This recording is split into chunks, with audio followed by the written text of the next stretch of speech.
As a leader of a team, it's also your responsibility to elevate the rest of the guys. You have to get them emotionally to want to be better.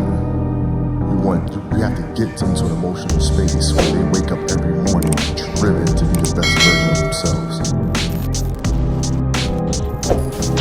And practice for me was a chance to drive them, to challenge them. And this is where you have to know your teammates. Because if it's late, we have back-to-back, and we have practice the next day, and you show up, guys don't feel like going through the motions, don't feel like practicing. It's important to know each and every one of them individually, personally, because then you know what nerve to touch. And if practice is more intense and harder than a Game 7 will be, then a Game 7 will be easy. But if it's not, then that's when teams start folding and capitulating. I think the best way to prove your value is to work, is to learn, is to absorb, to be a sponge. You always want to outwork your potential. As hard as you believe you can work harder than that. And that's what I try to do when I first came to the league. But basketball is such a direct competition sport. That competitive nature, the work ethic, and curiosity. Because I asked a lot of questions. I always sit down and just ask questions about certain games that I studied growing up. What actually happened there? What did you feel and why?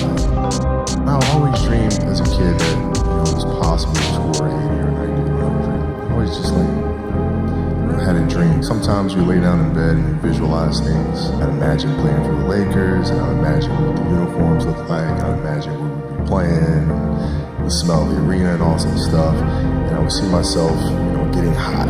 So you just keep dreaming and dreaming and dreaming, and before I go to sleep, I'm like at 120 points, And so when you grow up, downloading that into your brain over and over and over, and then that summer, I made 1,000 shots a day. 1,000.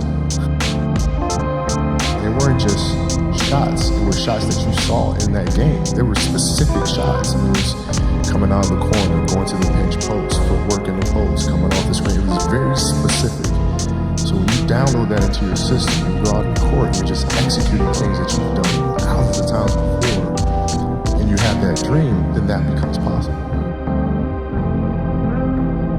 Rudy was one of my favorite films growing up. After watching that film, I come to understand if I could work that hard every day, being blessed with the physical tools that I have, what would my career be?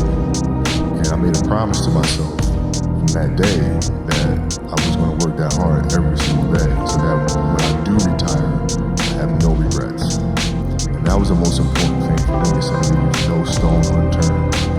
Get better every single day. And if I lived that way, then over time, I'd have something that was beautiful.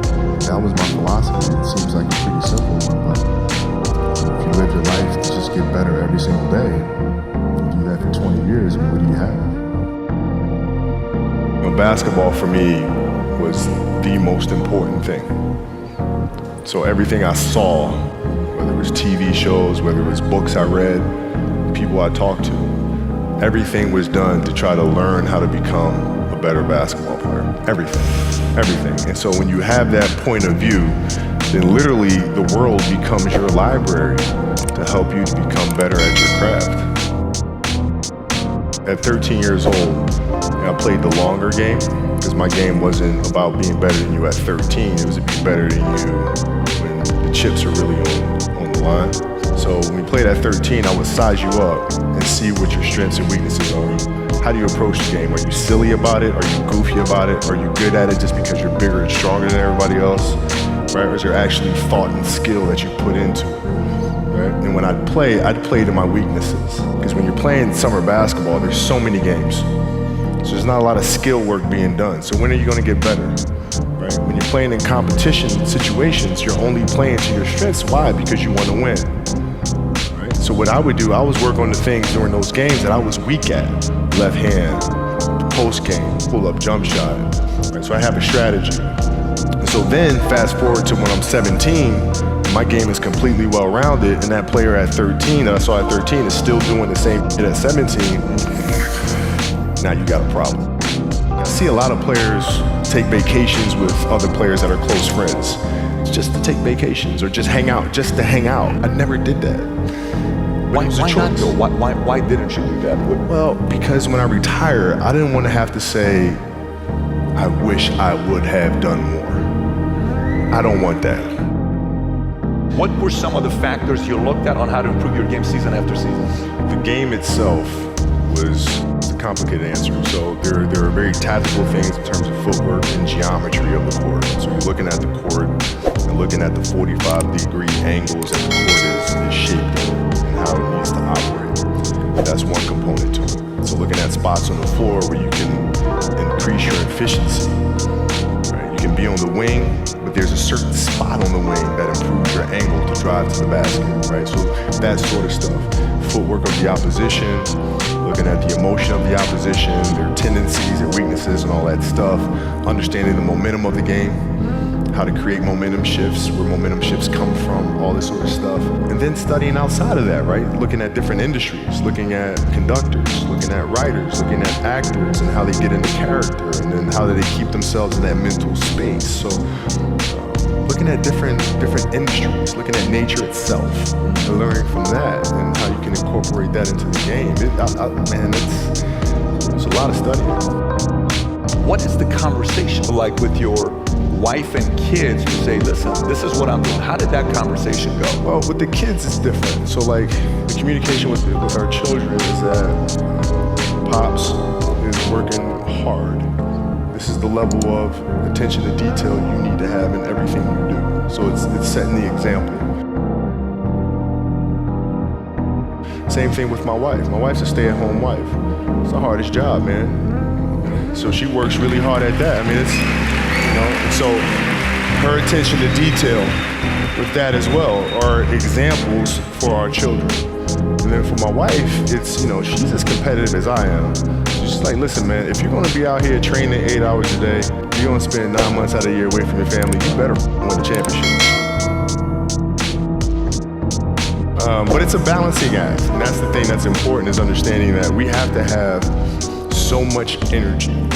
Because for like Natalia and Gianna when they were babies, especially Natalia because they're doing prime years, and I go to practice and I'd train and I'd play the game and I'd come home and I'd be sore and I'd be tired. And she wants to go swimming, she wants me to take her to the park, she wants to just jump on my back or whatever the case may be.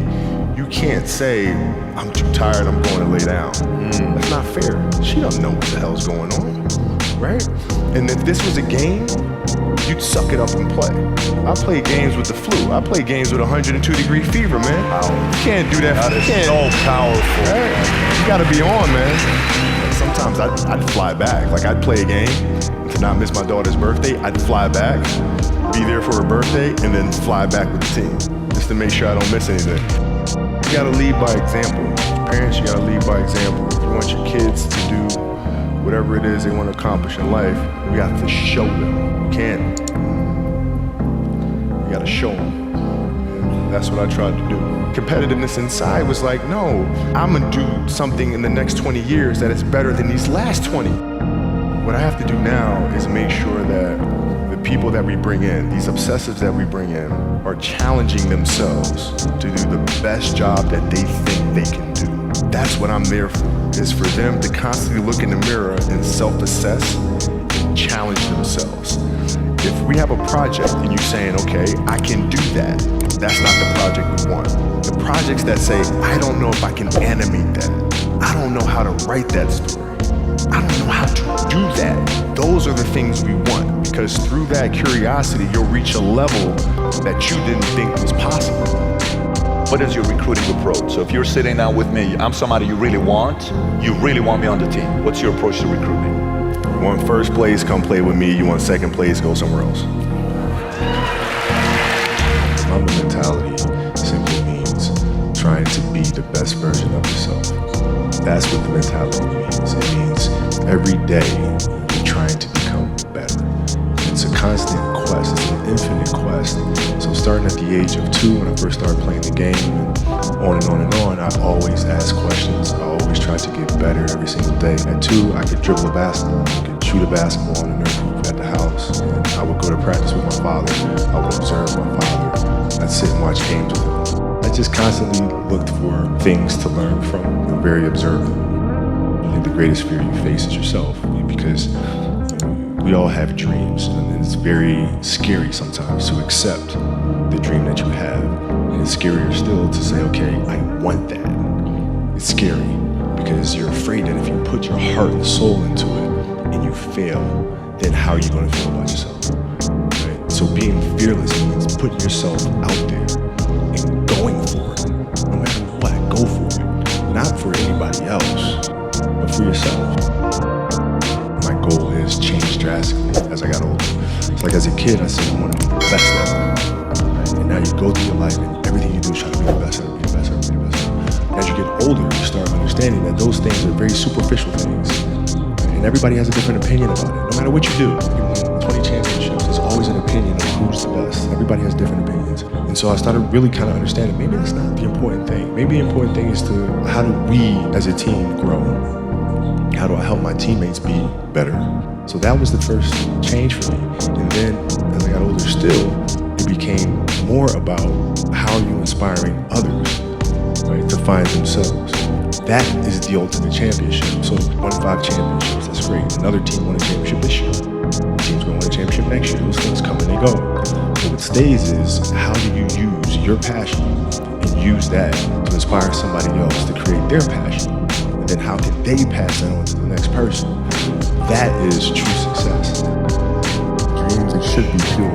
I think a lot of times we're born into this world, we actually wind up going backwards. And it seems like the more we mature, the more responsible our dreams become. The more governors we put on ourselves and our ability to dream. So it's not a matter of pushing beyond the limitations or expectations.